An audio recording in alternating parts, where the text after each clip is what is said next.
I completely forgot about it. It's time to breathe again on the latest BOFA Sports webcast, streaming live on YouTube, Facebook, and Twitch. With Patrick Brackett, you heard him earlier because he was still trying to look for a wallpaper. I am Completely forgot. Completely. I am Charles Taylor, and Patrick. All right. Well, we have football on the brain.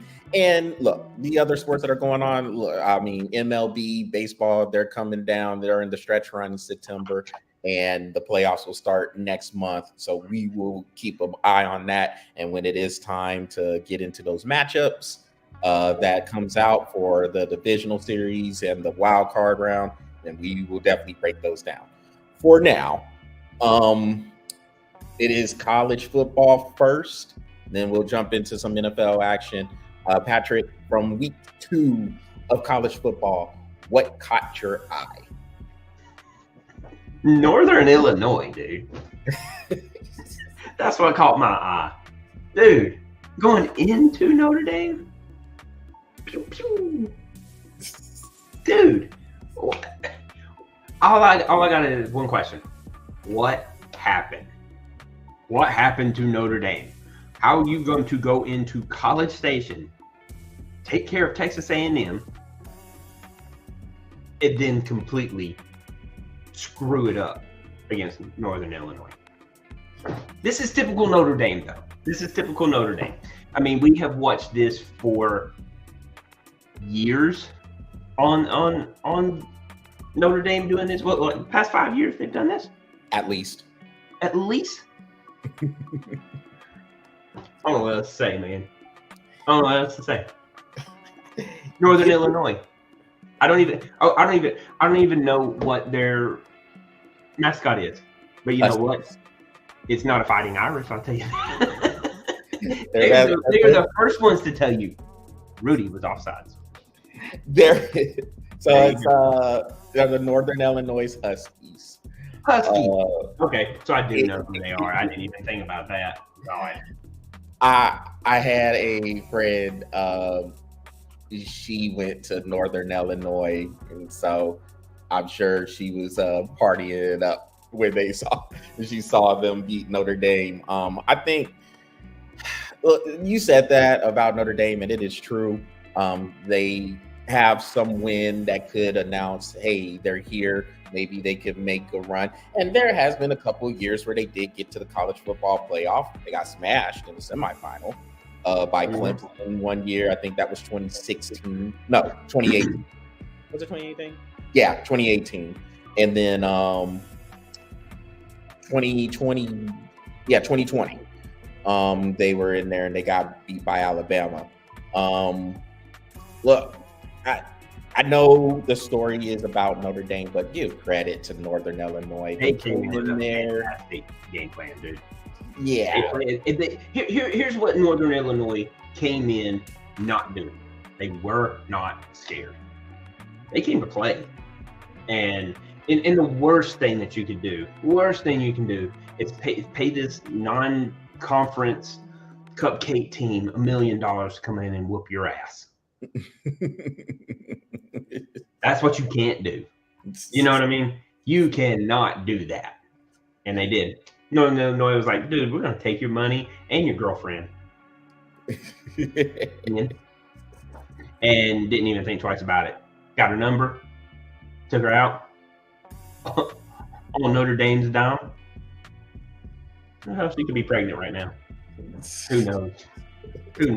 But boy, they took Notre Dame to the house. I mean, dude, I got so many games that was like I was sitting here and watching. I got the list pulled up, and I was like, whew, what a week for college football.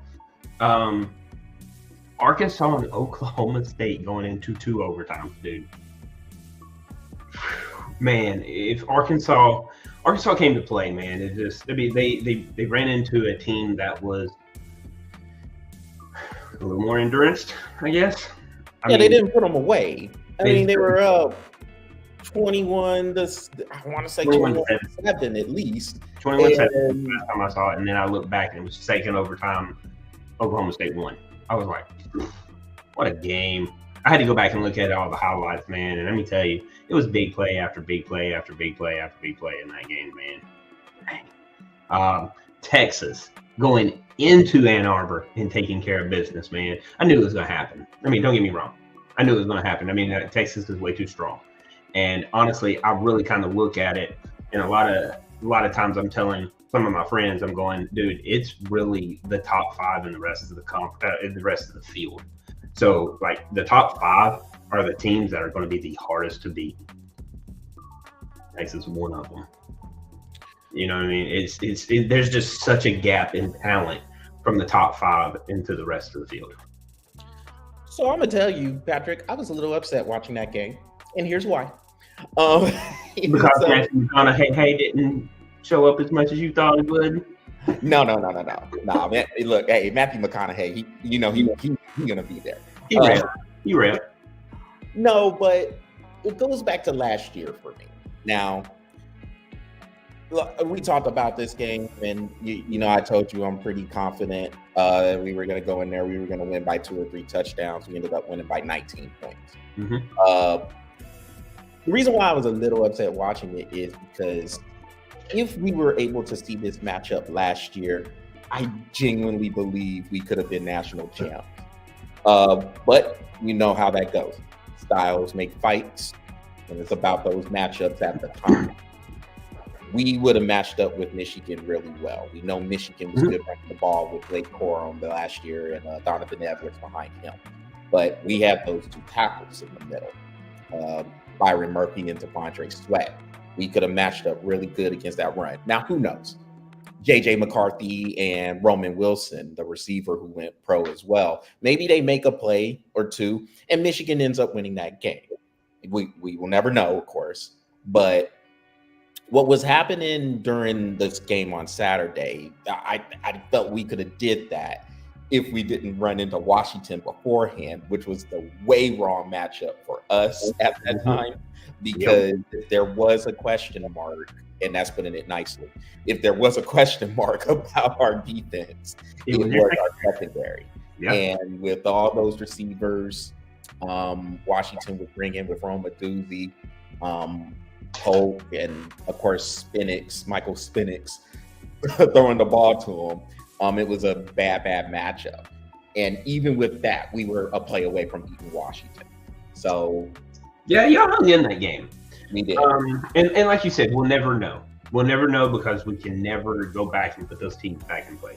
Mm-hmm. And and I have a couple of Michigan friends that were like, man, if we hadn't lost 13 players, man, we would have totally took Texas. I was like, well, hold on. You do realize that Texas lost 11. I was like, you have literally 24 players that is playing in the NFL between these 2 teams. I was like, so no.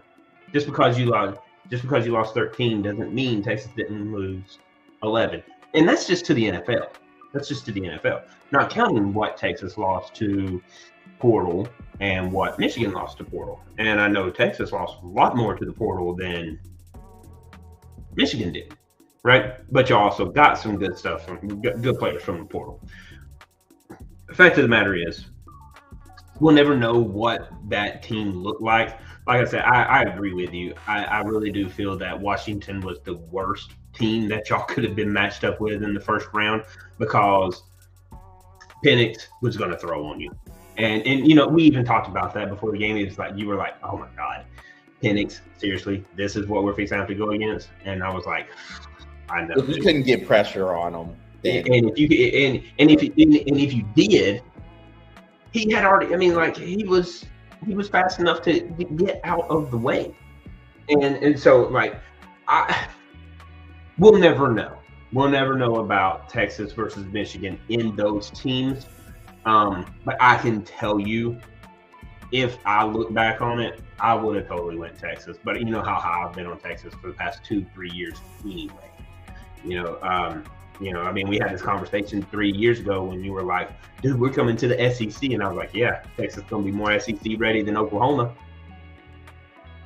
We didn't know what that meant. Hey, we know what it means now, though. I knew what it meant because I am in the SEC. No, I said that you was right about that. I mean, it worked out to where you were proven right on that. And yeah, I mean, I can say without a shadow of a doubt, I think we at this time we are more prepared. You're more prepared all around. I mean, it doesn't matter what conference. You're more prepared because Stark was going to do what Stark does, and he has been taught very well how to do it. And we can sit here and argue about who is the best coach of all time in college football. The fact of the matter is, Nick Saban is the best. He is. I mean, we can't say that. We can't say that about any other coach that has won as many titles as Nick Saban has. Can't say anything about how many coaches are now the head coach of another college that came from his camp. No other coach can ever say that. So you got to give credit where credit's due. And when I saw Stark going in there, I was like, I'm not sure what that looks like, but I can tell you, he's the man. He's the man Texas has been looking for. So he wasn't, and I remember we were talking about this when he got hired. He's not splash hire.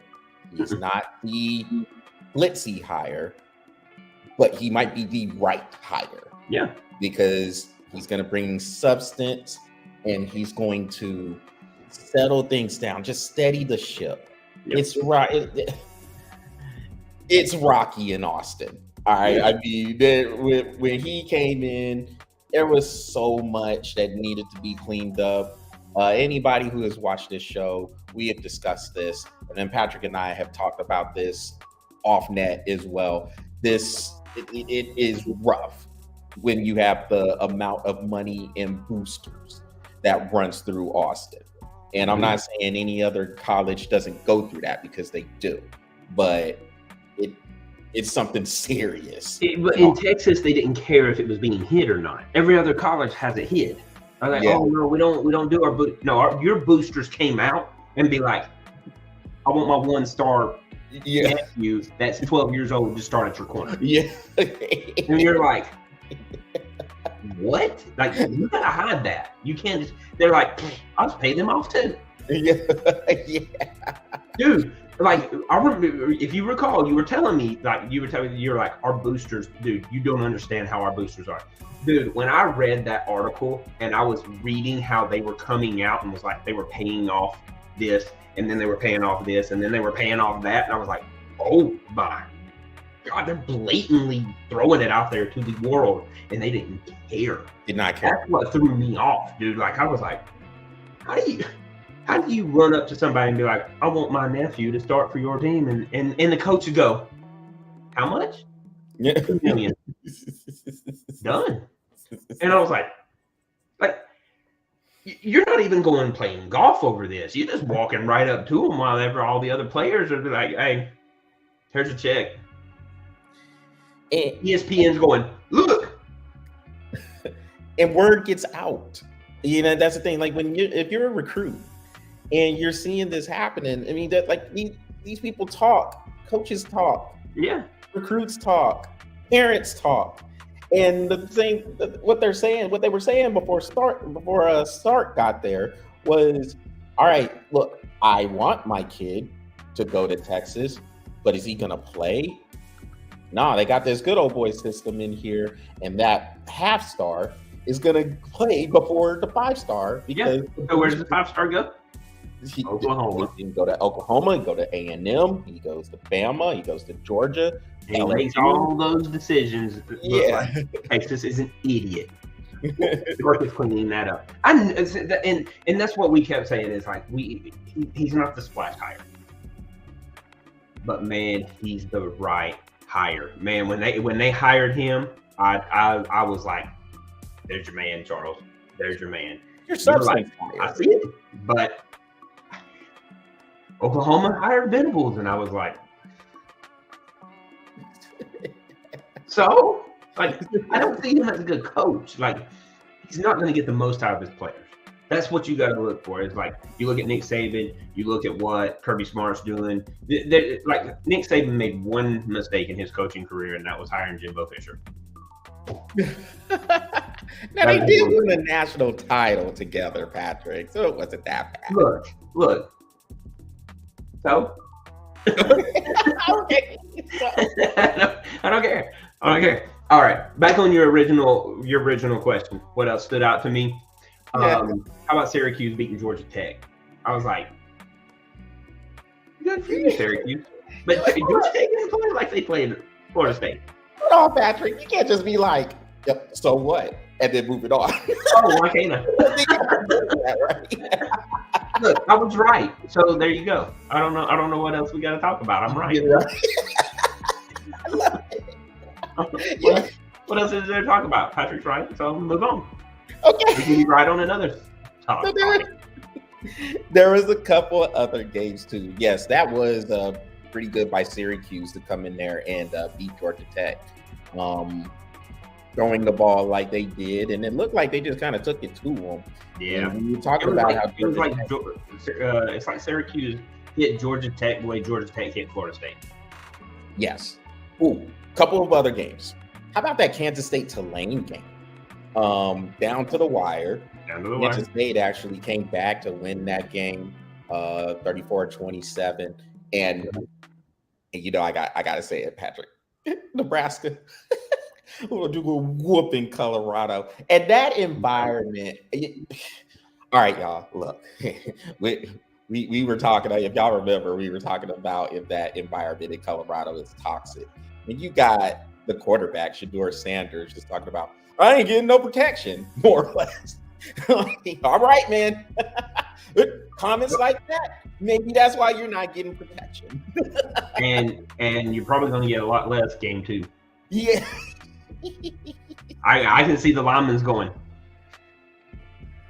Yeah. Yeah. I missed my block. They're like, set, cut. Well. When you hear the words "look out," if they even say it. No, they would do it like this. They go, "Look out!" Yeah. Biden, we gonna do a Biden or Andrew Biden with that? I'd be like, whoop. I'd be like, boy, he's getting traded. He's going to the NIL or the portal. He's going to the portal. Quick. How about that Iowa State and Iowa game?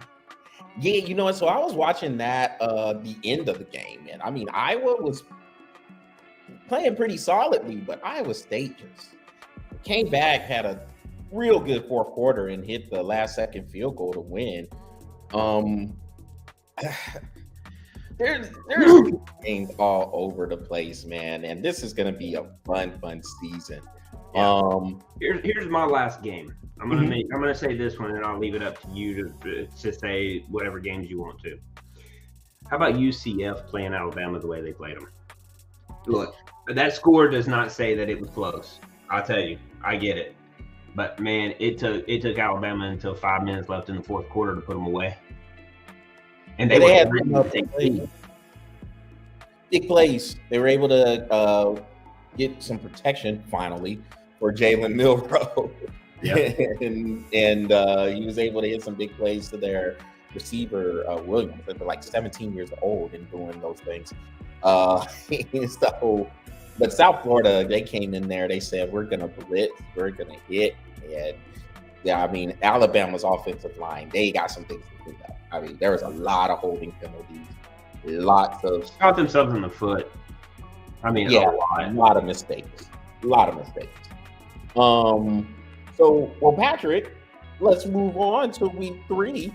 And now this is the introduction of our challenge, the Pick'em challenge that we were doing last year. So, I think you beat me out by one game last year. So, hey, but a win's a win. Yeah, nah, you got me. And so, yep. So let's see if I can come back this year, starting with this week. So looking at the schedule here, Patrick, what games are sticking out to you, and then we can discuss them and pick our winners there. So where you want to start at? Which game? Where are you looking at? How about Arizona and Kansas State? Okay. So, since I picked the game, you started, or how are we doing it? No, last year, how we done it? You can start.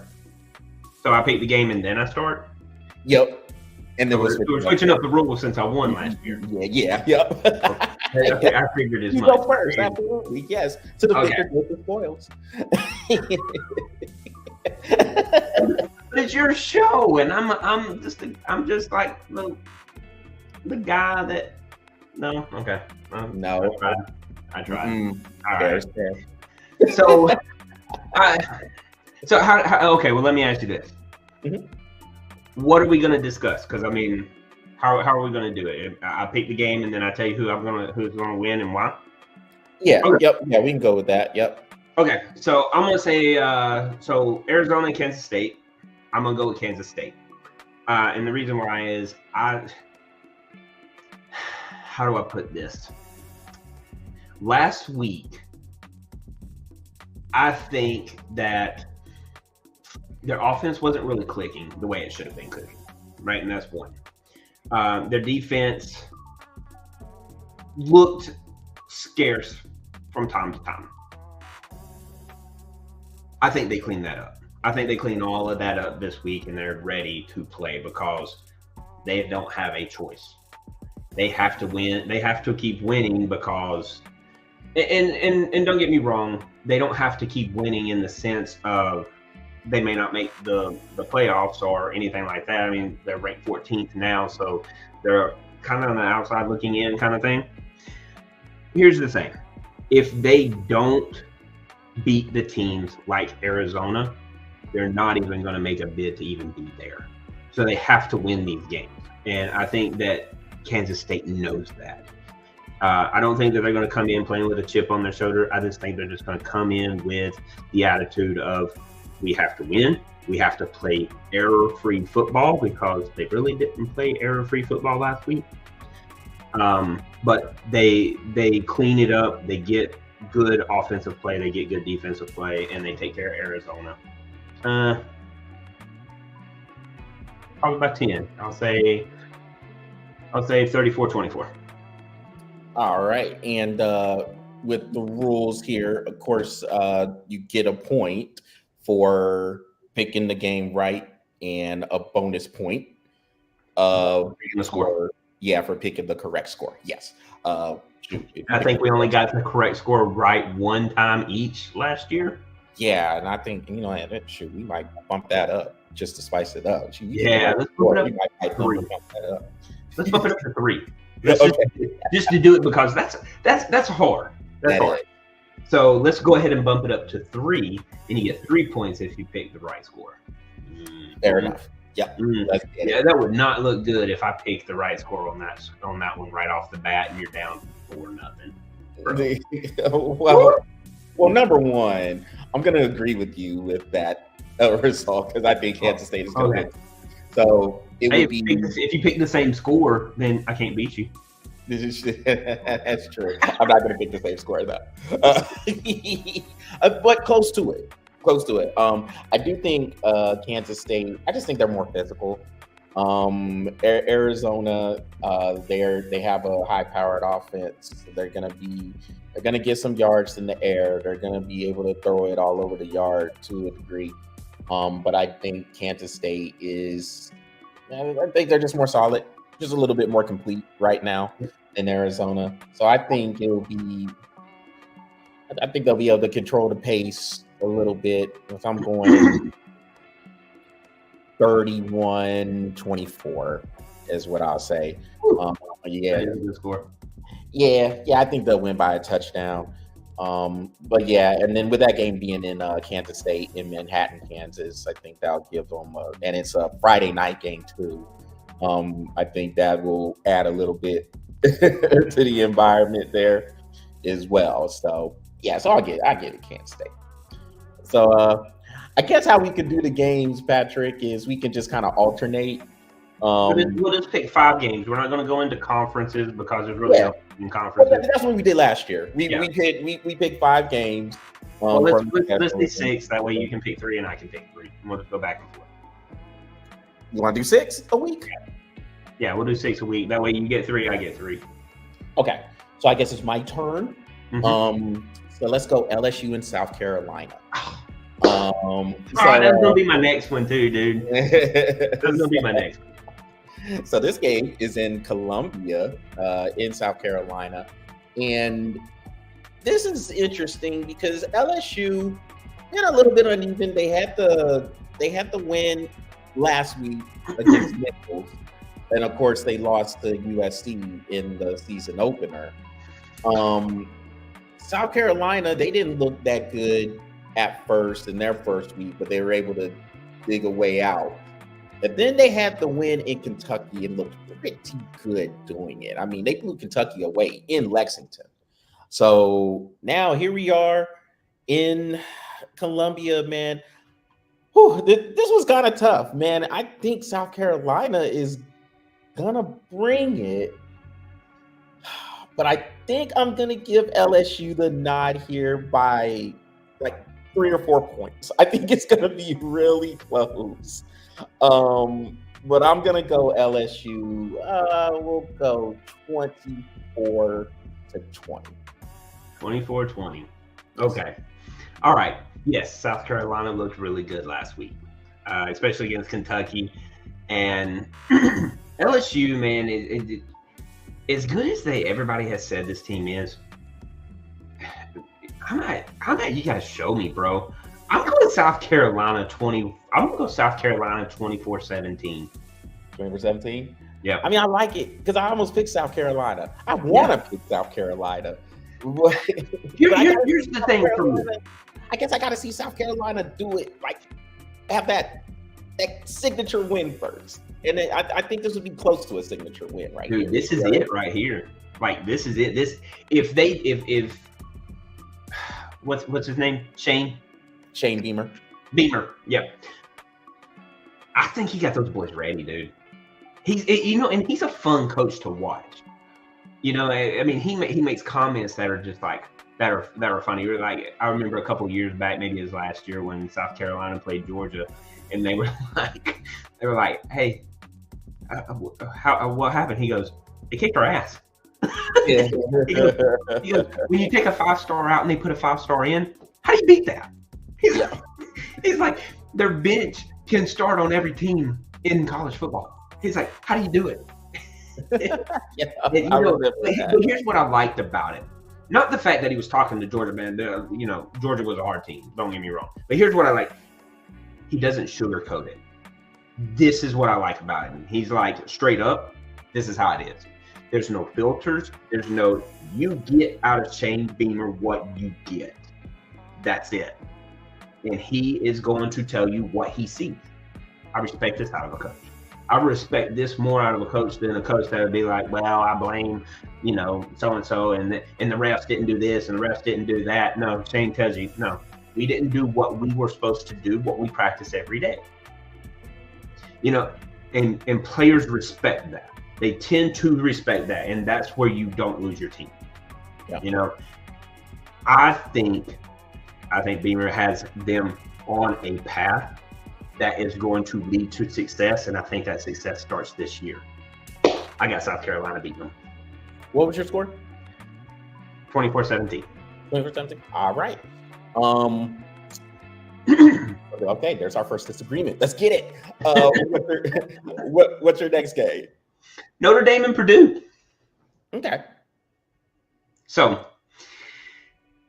as we talked about Notre Dame in the first week, going into College Station, handling Texas A&M the way that nobody saw that coming, and then totally crapping the bed against Northern Illinois. Okay, here's the thing. I don't like Notre Dame, and everybody knows that. It's not my team. They're just not a team that I would get. I think they clean up their mistakes. I think that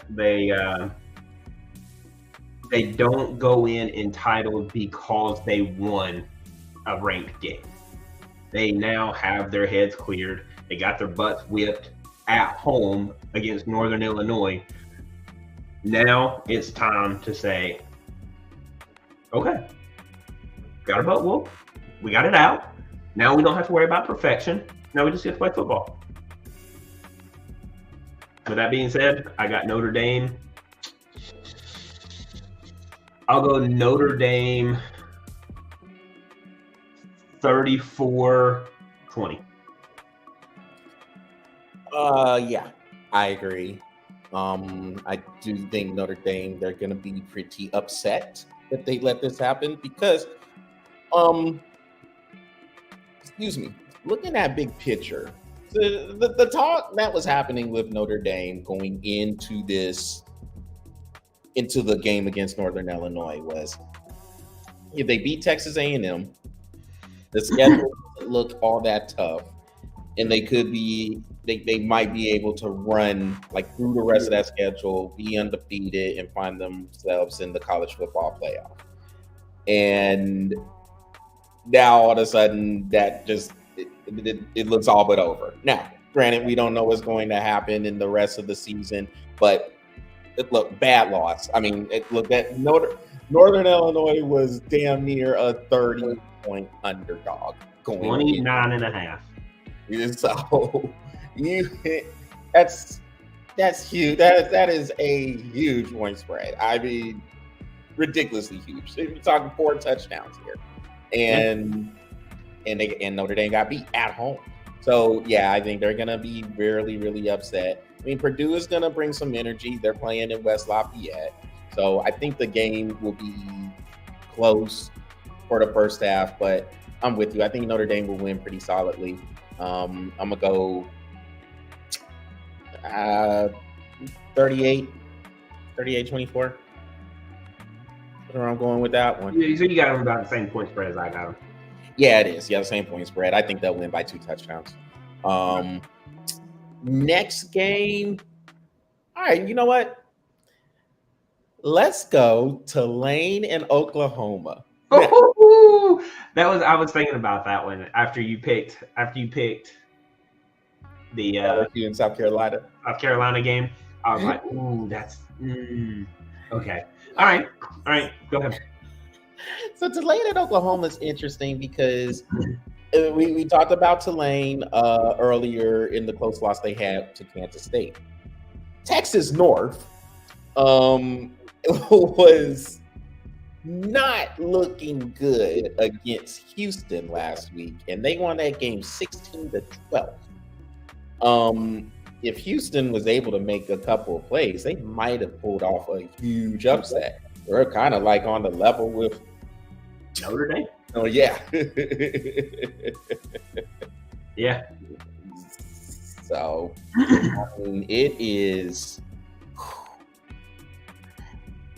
Oklahoma might have some issues offensively, and maybe this does start to come together for them.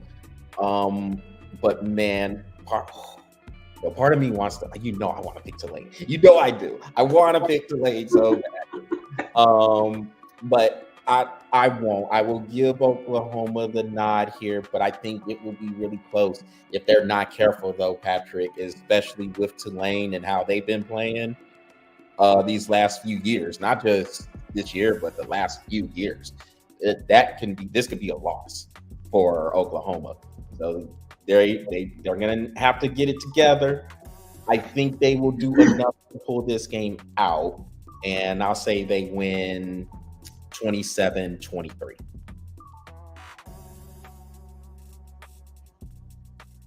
Roll you want to do wave. it? Huh? You want to do it? Don't you? Roll wave, dude. On Tulane. And this is the reason why. Just because what you just said. Oklahoma's having problems on the offense. They are. And they're also having problems on the defense. They really can't score at will like you would expect an Oklahoma team to do. But they're not defending that well either. Yeah, they're ranked 15th. I see that. But here's the thing. After Northern Illinois, there's always that team that comes in round 2 and hits them hard. Here it is. I'm going to say Green Wave, but I'm not going to have them beaten up by much. I'm going to 27-24 Green Wave. All right. Because like I said, I mean, it was close. Yeah, I'm doing it. I like them, man. It's just they are playing with such confidence, even though they lost last week to K-State. It wasn't by much, man. And they played them hard. They played them hard. So touchdown. And they were leading most of that game. What's that? I said it was by a touchdown, and they were leading most of the game actually against Kansas State. So I think Kansas State has a far better offense than Oklahoma. So yeah, Oklahoma's offense does not look good. Like, I mean, it looked like like the first quarter it looked like, hey, they might roll, and then they just fell flat. And if Houston had any type of offense, that would have been an L. All right, Patrick, 2 more games to go. Which one are you picking? I'm gonna go Texas A&M and Florida. Okay. So we talked about Texas A&M in their first game. Their second game, with who they played? McNeese? Yeah, McNeese.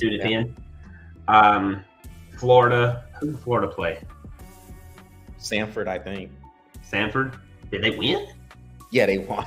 Okay. Just making sure.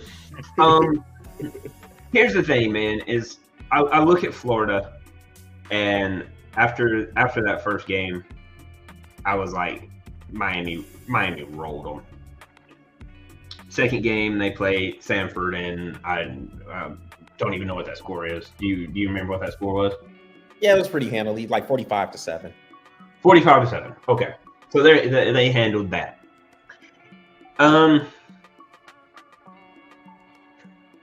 You're gonna call me crazy. They're coming to the swamp, man, and I think they're gonna be lit at the swamp. I'm gonna go Florida 24-21. I'm not calling you crazy because I was gonna pick Florida too. Because A&M, they got some problems, man. They got some problems. Yeah. And even with that second win last week, it looked like they were okay, but they weren't on top of their game. You know what I mean? Yeah, I'm going. Yeah, Florida, dude. I think it will be close too, but so yeah, 24-21. Yeah. So I think it will be close to that. I'll give it a little bit of a higher score. I think it'll be something like 31. 51? No. There ain't no one scoring half 100 in this one. Although it could, it might. There's no defenses out there, I can tell you that. There really isn't, man. Like I'm gonna go. It'll be in the 30s, I think. I'm gonna go. We'll go 37. 37-31 is what I'm looking at here. I like you said, they're coming to the swamp. I think there's a lot on the line for both of these teams just coming in, and it's not even talking about the playoff. It's just the season as a whole, and a loss here for each team. You already have 2 losses, and the season could totally derail, and it's going to go off to the side, and you could get to the point where you're just trying to get to bowl eligible. And with the schedule like the one Florida has waiting for them, it's a struggle. You get your wins where you can. That's what you better do. You better get your wins where you can, because those last 6 games of the season, well, it turns my stomach just thinking about it. What did I tell you on the phone? As soon as I saw that schedule, if I was Florida's head coach, I quit. You quit? Why? Patrick, we really need you. No, you don't need me. And we're going to lose pretty handily whether I'm there or not. Pick them. They're gonna lose. So I'm gonna go for that. So for the next game or the last game, it was going back and forth here between Oregon and Oregon State and Alabama and Wisconsin.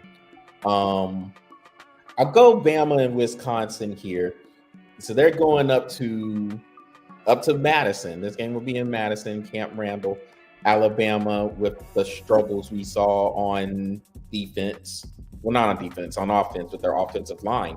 This could be a tough game. We know up there in Madison, Camp Randall Stadium, tough place to play. Even though I think Wisconsin can make this competitive, I'm still picking Alabama. I'm pretty confident that they'll find a way to win but pretty solidly. I'll go 10 points here. I think they will call a better game than what they did against South Florida. And we gave South Florida a lot of credit for coming after Alabama and bringing that blitz.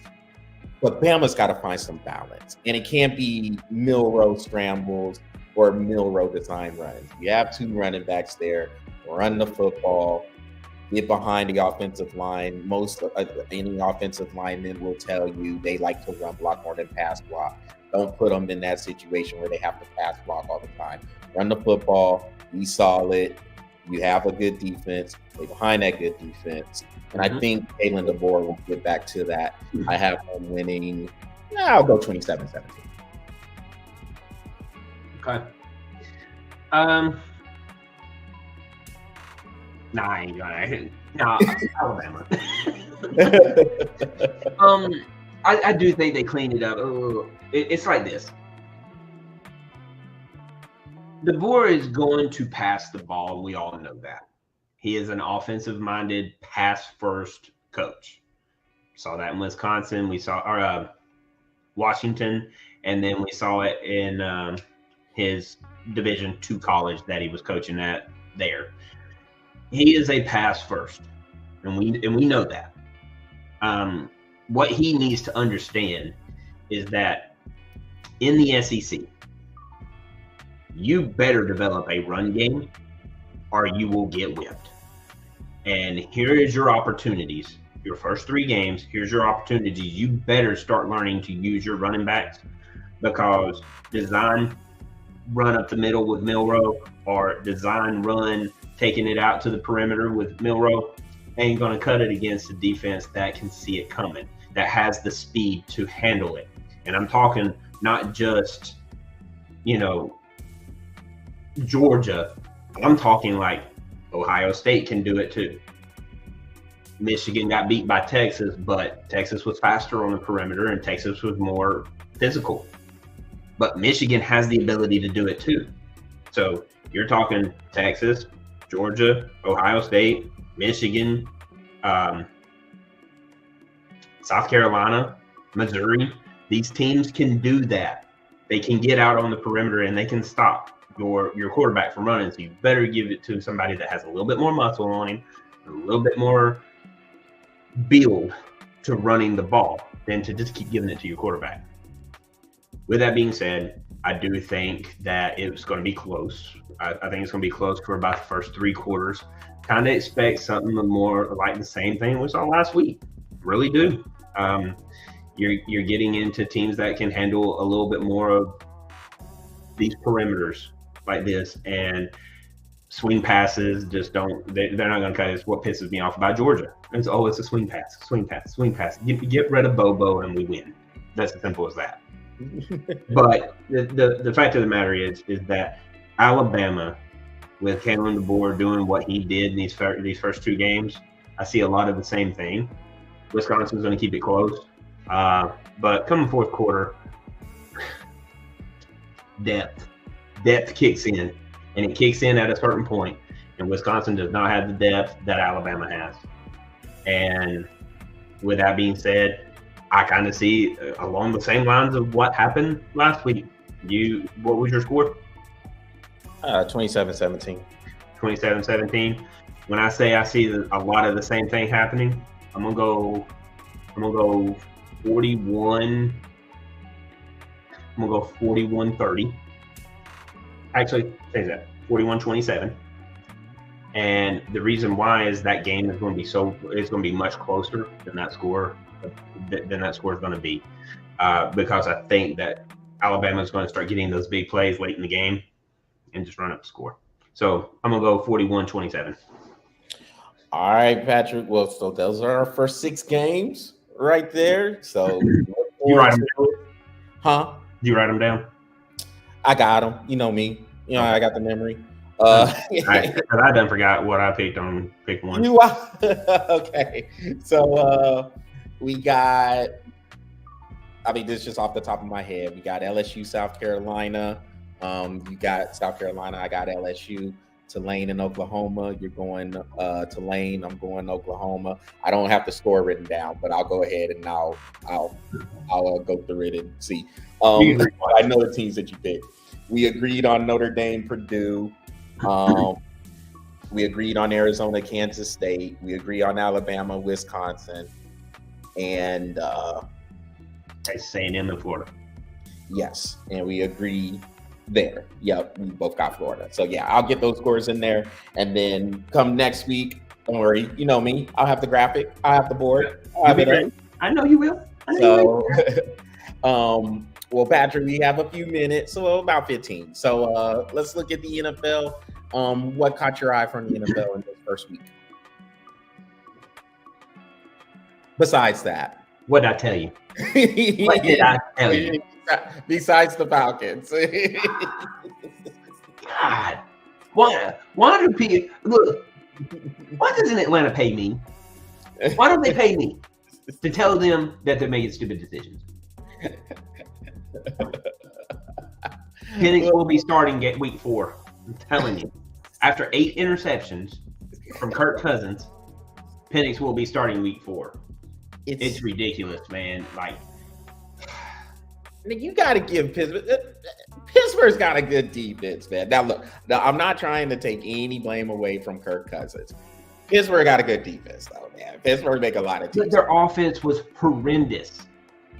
Well, they're still okay. So on that note, Patrick, they're still throwing the ball to Bijan more than they're running him. I don't understand. Yeah. What did you draft him for? If you're not going to actually utilize him, how do you win? 2, 4, 6. What? 8 field goals? Yeah. 7 field goals. 6 field goals. 6 field goals. 6 times 3, 18. Let me do my proper math. Jesus. I got you. Don't worry. I got you. 6 field goals. That's all you couldn't score a touchdown 1. You couldn't score a touchdown 1 on okay.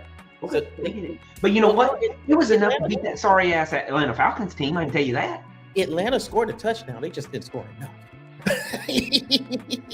And that's with Kirk Cousins. Sorry ass quarterback, man. Dude, it just irritates me. It irritates me to no end. Anyway, let's talk about the first game that opened up the whole thing. That, man, was a phenomenal game. Ravens and Kansas City, dude. How about when you talk about a game of inches? How about a game of toes? You know what I'm saying? That was, I mean, don't get me wrong. It was the right call. Don't get me wrong. Everybody would be like, "Oh, well, the Swifties pulled that off." No, it's the right call. It's the right call. Right call. It was right call. It's he was out of bounds. Yes, it was behind. I mean, look, if he took his shoe off, he's in bounds. Or as Patrick Mahomes said, maybe if you wear white cleats. Wear white cleats? Yeah. You would have been in bounds. Take your shoe off. You would have been in bounds. Back to this was. I knew it was going to come down to the wire, but I did not think it was going to come down to that, like a toenail. I did not think it was going to come to that. Phenomenal game, though. Both teams. I mean, you can tell right off the bat. We were watching 2 playoff teams right off the bat, and that was a good game. It was a really good game, and you could tell. So, you know, shout out to the Kansas City for winning their first game. I don't see Baltimore. I don't see this as a trend for Baltimore Ravens fans. So if you're a Baltimore Ravens fan, it's okay. You lost to a reigning two-time world Super Bowl champs. It's okay. Don't get you. It's not going to be something that the Ravens going to get used to. They're going to win. They're going to win a lot of games this season. It's a lot of football to be played. So, but it was a good game, and if that's any indication, hopefully it is an indication. It's a good season. It's going to be a good season. I think the Packers and Eagles also stood out. So they were playing down in Brazil, down in Sao Paulo, and the Eagles, they didn't look good. Now, the Packers, I felt they were the better team. They just didn't make enough plays. If you get 2 turnovers in the first quarter and you can only score 6 points off of those, that's trouble.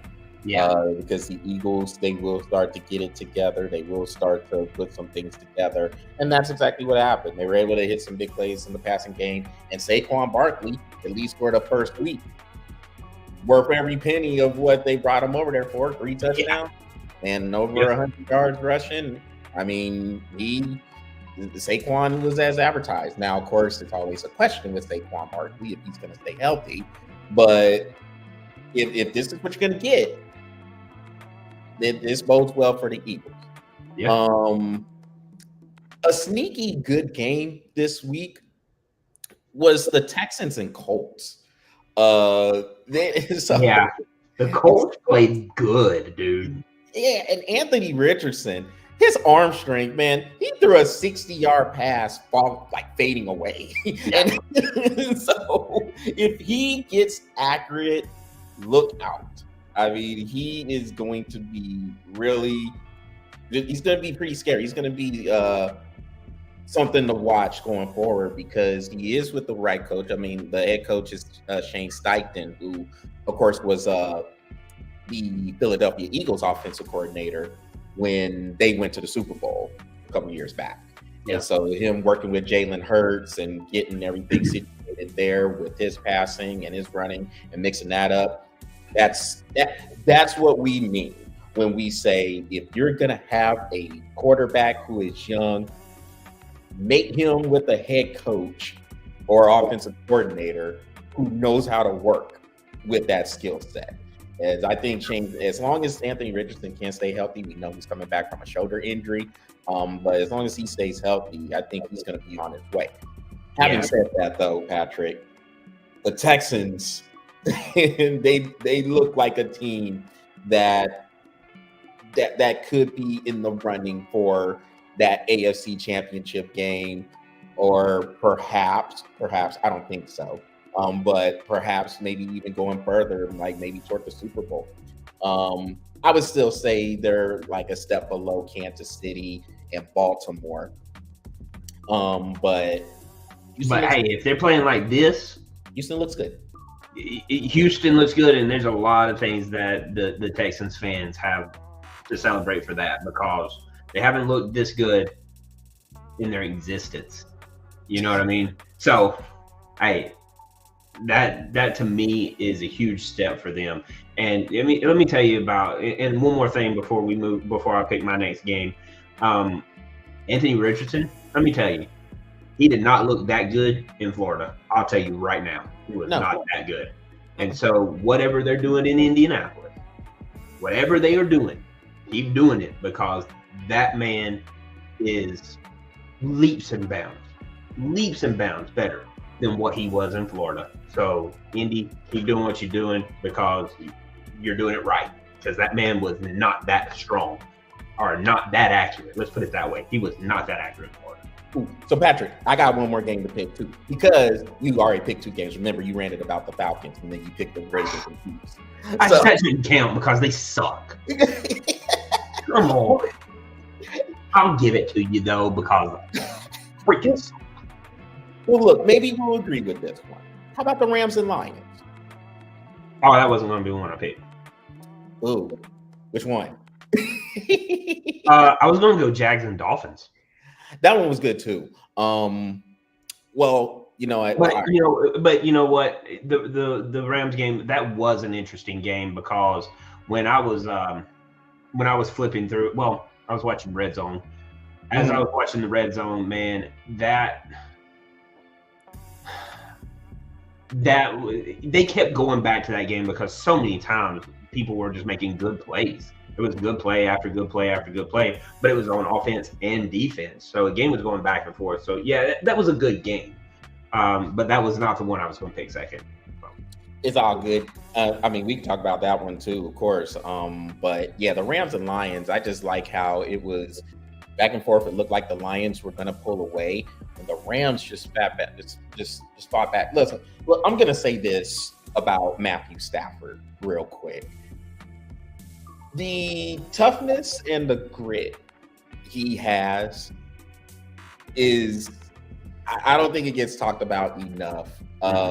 Just how tough and how gritty this dude is. Now, of course, you know about it, Patrick, with him being a former Georgia quarterback, and he went to school in Dallas. So, I just seen him coming from high school. But this dude is so gritty, so tough, and I don't think he gets enough credit for the throws he can make, the arm talent he has, and just the sheer toughness. I mean, he came back and he did his thing with this comeback here. And give Detroit credit because Detroit just they hung in there. Rams made their run. Detroit was able to get the field goal. They got into overtime, and then because of the overtime rules that are there, Lions wanted to toss. And they went down and scored a touchdown. Game over.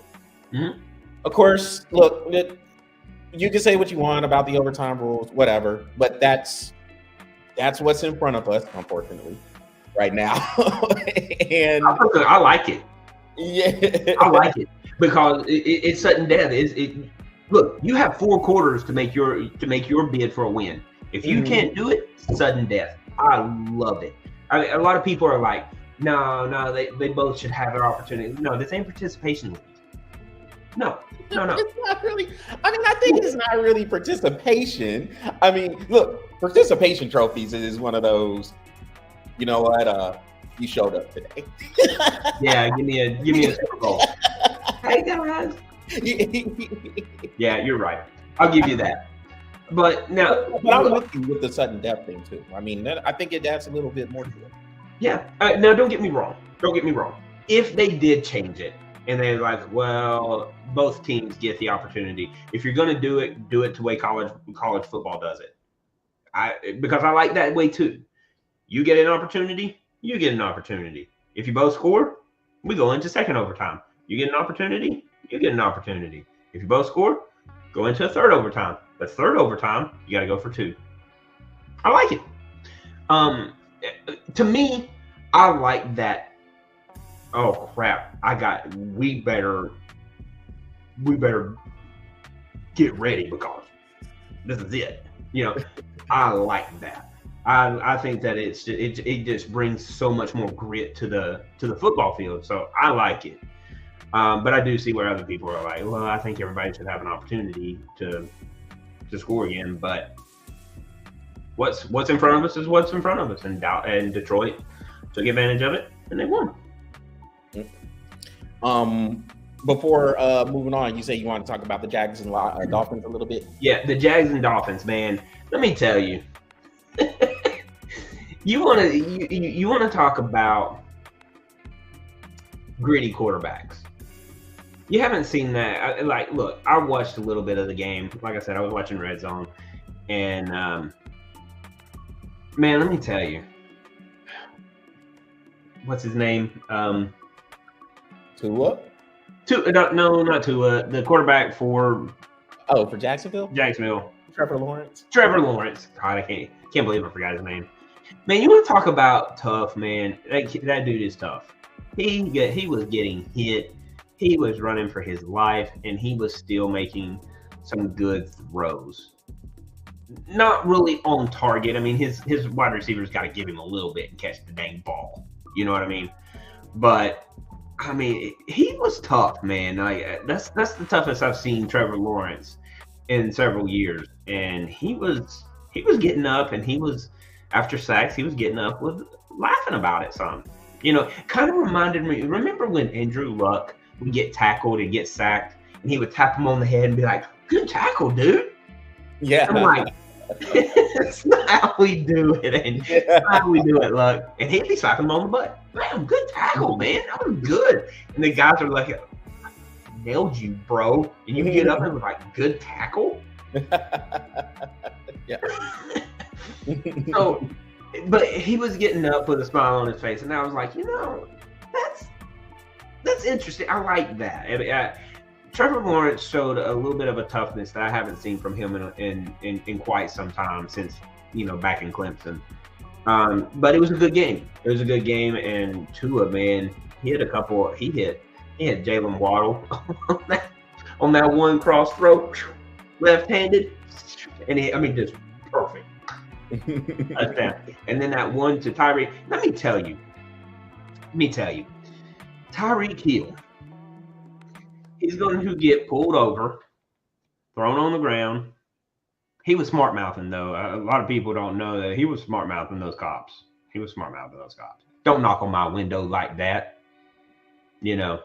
But come on, if you're they weren't Miami fans. I can tell you that those cops were not Miami fans. They were Jacksonville fans, and you knew it. You could see it all over their faces. Patrick. But here's the thing. For him, you want to know the mindset that he has. Man, you got to give it up to Tyreek Hill. He's gonna get pulled over. That kind of crap happens, and then he's gonna hit the field ready to go, and then outrun everybody like nothing happened. Dude, mindset for that man is second to none. He is laser focused this year. I give it to Tyreek Hill, man. He was phenomenal in the game. Yeah, to say, I mean, he got a job to do, so he wanted to make sure everything was de-escalated. I think there is a lot that can be learned from both parties there. Tyreek was kind of popping off about knocking on the window. The cops didn't have to grab him and throw him out and handcuff him. No, I think that was a little bit excessive. And there was one of them cops, man. Trying to throw him down on the ground, and he's like, he just got over a knee surgery. I mean, come on, dude, calm down. And Patrick, one of those cops, like he was on one. Looking at the clips, that cop, he was like, "Shoot, don't you get involved? I'll put you on the ground too." I mean, this dude, he was ready for whatever, man. I mean, I'm just glad that it got de-escalated to where there wasn't a huge incident to where nobody got hurt seriously. Yeah. But there's like on the life side of things, I think there's a lot that can be learned from this. All you can do is hope that they do. That's all you can hope for. But like you said, I am super glad that it got de-escalated the way it did, and Hill was still able to make it to the game and do what he did, because, man, let me tell you, that's laser focused to go through that and then hit the field and do your job and like it was nothing. Hats off to him for that, man, because that's a tough mindset. It's a tough mindset. So before we get out, man, what games are you looking forward to this week? Oh crap! I didn't even look that far. Oh, Patrick. All right, I'll start. I got you. So we got, let's see, the Bengals and Chiefs. So the Bengals, they're coming off of a loss to the New England Patriots. And what's waiting for them? A game against the Chiefs in Kansas City. I just want to see how the Bengals are going to respond, because they did not look like a team. They didn't look prepared, and they looked like a team that rolled into this game against the Patriots thinking they were just going to win by showing up. And the Patriots came out there, they punched them in the face, hit them in the mouth, ran the ball, solidly, and the defense didn't let Cincinnati get any type of consistency going on offense. You know the situation that's going on with Jamar Chase, and he was upset because he didn't feel like he got enough targets.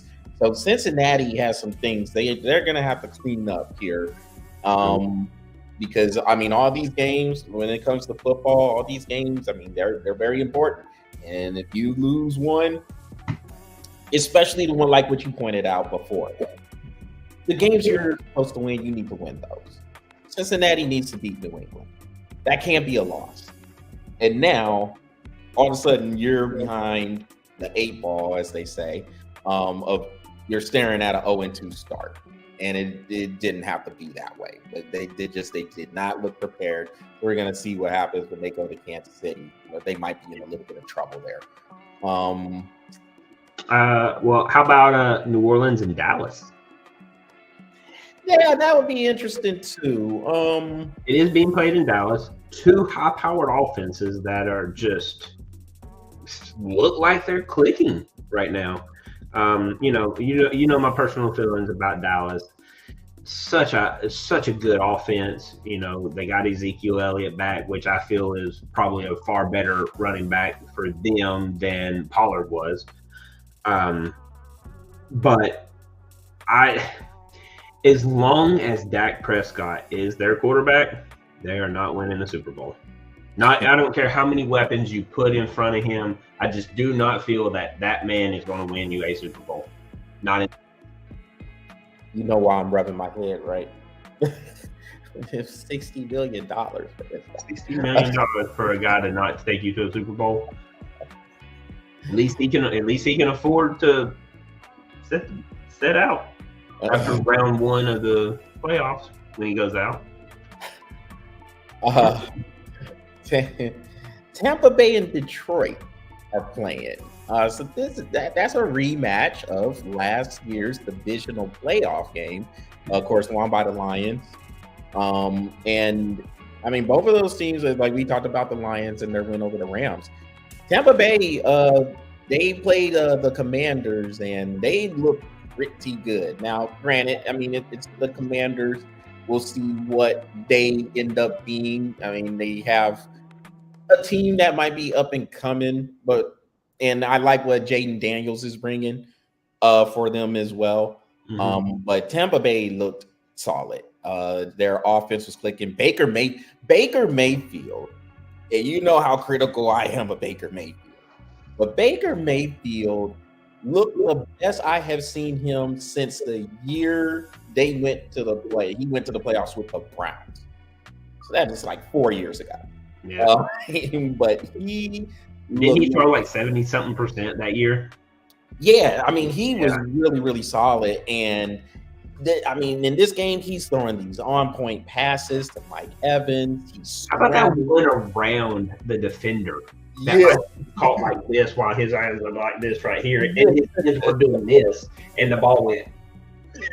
Like, and then kudos to Evans for able to concentrate on catching that. That's the adjustment, the in-air adjustment. Yeah. Wow. And he was scrambling smart, playing smartly. I mean, Baker Mayfield looked good, so that's going to be a very good game, I think, in Detroit. Buffalo and Miami. Thursday night. Yes. Thursday night. I think this is going to be a good game because watching Allen play, this is the most aggressive I've seen him play in 3 years. He was making good throws. He scrambled when he needed to scramble.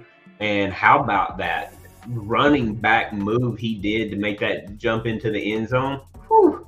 Let me tell you, this is the most that is the most aggressive I've seen him play in years. So if this is the quarterback you're going to get for Buffalo, bro, I mean, pinpoint accuracy all day. He had a few overthrows, but for the most part, accurate, hitting his wide receivers, and then just beautiful calling of a game. I mean, how can you complain when you're down 17-3 and going into the half tied? I mean, he orchestrated a beautiful game. So if this is what Buffalo's going to get for the rest of the year, and plus on top of that, you're looking at division game week 2. So this is really going to set that mark on who can control this division. Yeah, and I think Josh Allen, he played like a guy who realizes they're going to need more from him this year if they're going to be where we might have thought of the Bills being, contending for a Super Bowl right there on the doorstep, but just can't beat the Chiefs. I think Josh Allen realizes he's going to have to be a lot more just a lot more complete, probably a lot more aggressive, but he just has to be smart with the ball. He can't have the red zone turnovers. He can't have the red zone fumbles and interceptions. He has to play smart, take care of the ball. Don't be reckless. But like I agree. If you do get that, Josh Allen, to be something that well, Patrick, hey man, so we went on for we went over. So before we get out, what's coming and what is out there for Pro Epic? Well, if you get the chance, go and check out our tic-tac-toe challenge. It's a mix of many different variations of playing tic-tac-toe. We had a lot of fun doing it. We did it over the weekend, and we had a lot of fun doing it. Just ignore the editing because I didn't really take in consideration of my height, so I cut my head off. I was going to ask you about that too. I was like, Patrick. Didn't even take in consideration. Dude, I had it all set up and I was like, let's play. And then when I go to edit, I was like, hey, this is what you get when you get one takes with a bunch of kids. You know what I mean? And then at the end of this week, we're doing our football challenge. So be ready for that. We got football balls. And all right, man. So yeah, y'all be on the lookout for that. I did get to view the tic-tac-toe challenge, and I noticed the head cut off there. Patrick, I was like, oh god, I totally did not catch it until after everything was done. I was like, but that's what you get when you get one take. So